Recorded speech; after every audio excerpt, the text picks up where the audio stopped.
সংরক্ষণের উপায় নেই।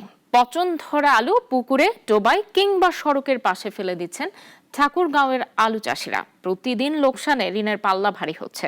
কৃষি বিভাগের পক্ষ থেকে কোনো ধরনের পরামর্শ না পাওয়ার অভিযোগ করেছেন কৃষকরা। ঠাকুরগাঁও প্রতিনিধি জাকির হোসেনের তথ্যচিত্রে ডেস্ক রিপোর্ট। অন্যান্য ফসলের পাশাপাশি আলু উৎপাদনে ব্যাপক ভূমিকা রাখেন ঠাকুরগাঁও জেলার কৃষকরা। এবারও এই জেলায় আলুর বাম্পার ফলন হয়েছে। উৎপাদনের শুরুর দিকে কৃষকরা কিছু আলু বিক্রি করতে পারলেও হিমাগারে জায়গা সংকুলান না হওয়ায় সংরক্ষণ নিয়ে পড়েছেন বিপাকে। সংরক্ষণ করতে না পারায় কৃষকের উৎপাদিত পচন ধরা আলু বস্তা ভরে ফেলে দিচ্ছেন ময়লার ভাগাড়ে। এতে করে লোকসানে পড়েছেন আলু চাষিরা। ঋণের পাল্লা ভারী হওয়ায় দুশ্চিন্তাও বেড়েছে। দীর্ঘ সময়ে থাকাতেই আমাদের আলু পর্যাপ্ত পরিমাণ নষ্ট হয়ে গেছে।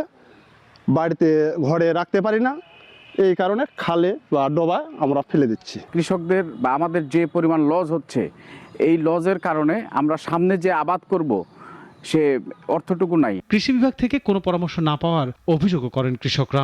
আমাদের আলু অনেক পচন নষ্ট হয়েছে, কৃষি বিচারের মধ্যে আসেনি। আসলে আলু নিয়ে তো আমরা অনেক দুশ্চিন্তায় আছি, আর আমরা হিমাগারেও আমরা সংরক্ষণ করতে পারিনি বেশি আলু। তবে অভিযোগ অস্বীকার করে কৃষি বিভাগের এই কর্মকর্তা বলছেন, পরামর্শ দিয়ে কৃষকের পাশে রয়েছেন তারা।